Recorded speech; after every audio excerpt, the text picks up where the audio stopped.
Welcome back. Good Thursday morning, everyone. Thank you so much for joining us this morning. I'm Maria Bartiromo, and it is Thursday, June 4th. It is just before 8 a.m. on the button on the East Coast. NASA unveiling its plans to advance America's leadership in space, working with President Trump to build a permanent moon base. The base would be used as a hub for Artemis astronauts to live and work on the moon. It's expected to roll out in phases, beginning with robotic missions before implementing infrastructure and ultimately supporting sustained human lunar presence. NASA currently in the process of testing a mobile wastewater treatment system. Students at the University of North Dakota will test it out under conditions similar to life on another planet. We are going to be talking with Jared Isaacman momentarily about this plan. But I want to get your take, the panel, Steve Forbes and John Lonsky, on the use of technology and how it is, in fact, extending so much from the military to our devices to even space. Your thoughts, Steve? This is a national security issue, in my view. It is indeed, and underscores President Trump's decision in his first term to create the Space Force. Everyone made fun of it, but it turns out that's where the future is, especially in military technology. We're going to have space vehicles that can fire missiles, in effect, from space precisely at any point in our infrastructure here in the United States and elsewhere. So, yeah, the faster we do it, the better. Yeah, and no wonder AI companies are doing so well. This has not only been a technology issue, but look at these semiconductor stocks year to date. You mentioned Micron Technology earlier. Memory is soaring in price, and you've got these names higher across the board.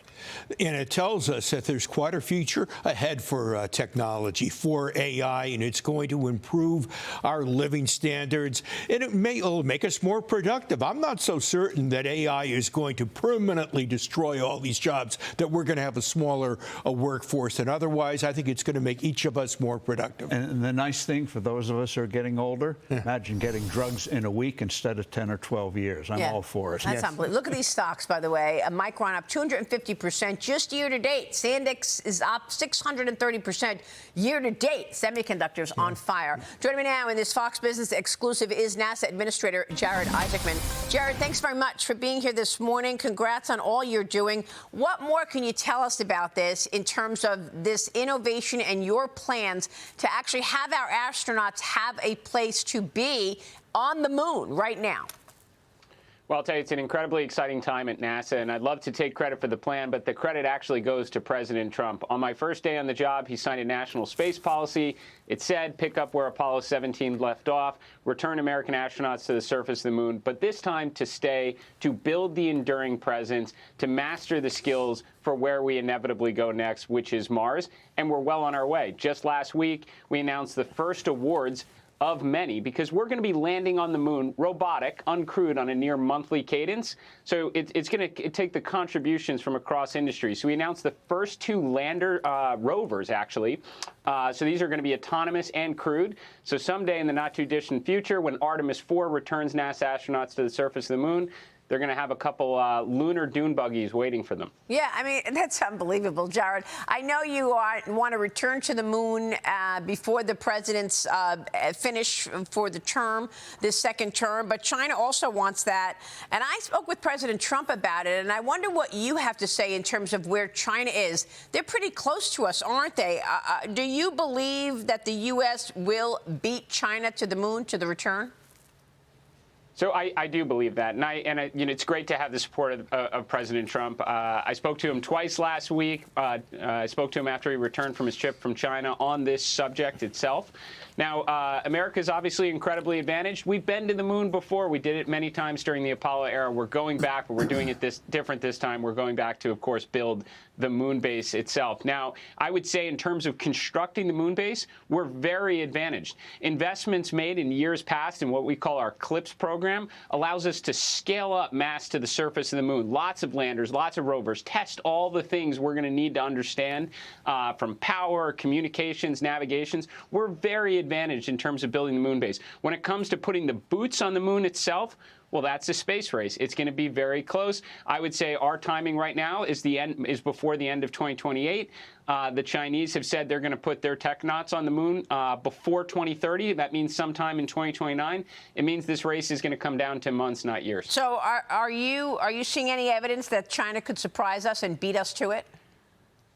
I would just say it's a very close race, Maria. I mean, they just announced in response to our ignition program. So the NASA ignition program is how we intend to meet President Trump's national space policy. Just a few weeks after that, the Chinese came out with their own grand reorganization strategy to move even faster. So they're combining their civil and their military space programs to have more resources and more agility. Now, I would say I'm not sure there was always a distinction truly between their civil and their military space programs in the past, but the bottom line is the Chinese are responding and they're moving. All right, I'm going to play a soundbite of the way Trump answered that question when I brought it up. But let's get to Artemis and the program there. NASA's Artemis program preparing to return humans to the moon, beginning with the Artemis 2 launch earlier this year.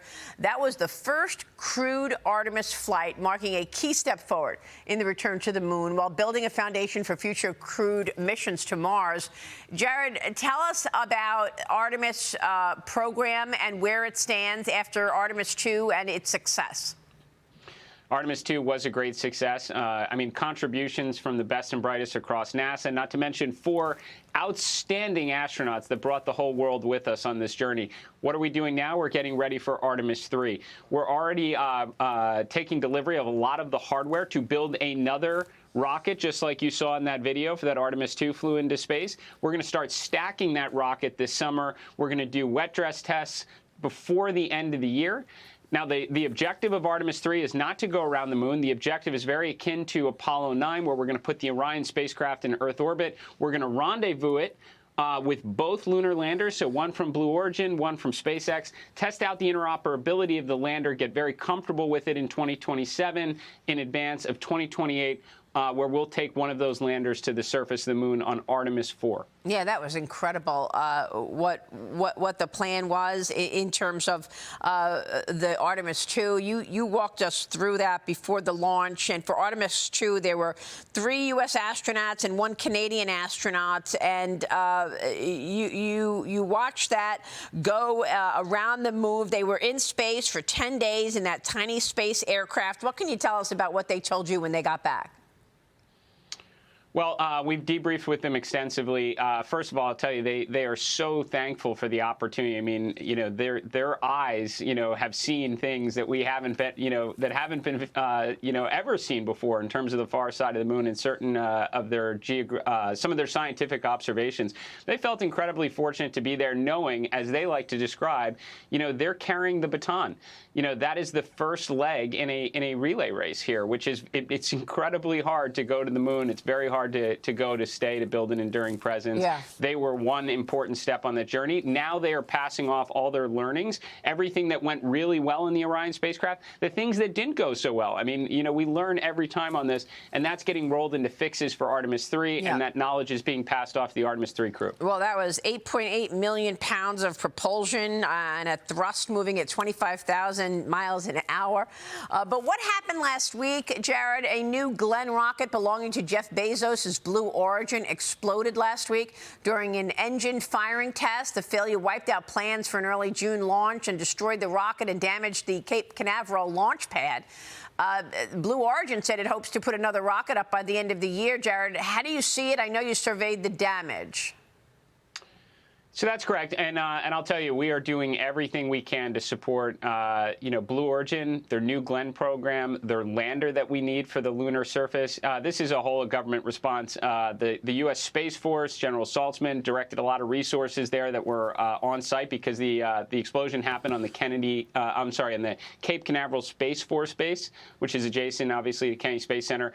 I arrived with my team immediately. Jeff Bezos and Dave Limp from Blue Origin arrived immediately. And everybody is responding quickly. NASA is going to deploy subject matter experts to help with the investigation, to get to root cause of the problem, help them rebuild the pad. Now, what I will say is we are also decoupling the lander from the launch vehicle and the pad itself. What does that mean? It means NASA is laser focused on the lander because we're laser focused on our mission to return astronauts to the surface of the moon before 2028. And we're going to be able to keep that lander in development, progressing, so it's available for our test mission in 2027, which is Artemis 3, and potentially available to meet our landing objectives in 2028. So it's a setback that happens in this business. It's incredibly complicated. A rocket is a controlled explosion, whether you're going to Earth orbit, 17,500 miles an hour, escape velocity, 25,000 miles an hour. It's an awful lot of energy. Things will happen. We have to learn from it and be ready to move forward. Well, it's a great point that these things are going to happen, but let's remember that not only did President Trump create the Space Force, but he also put, what,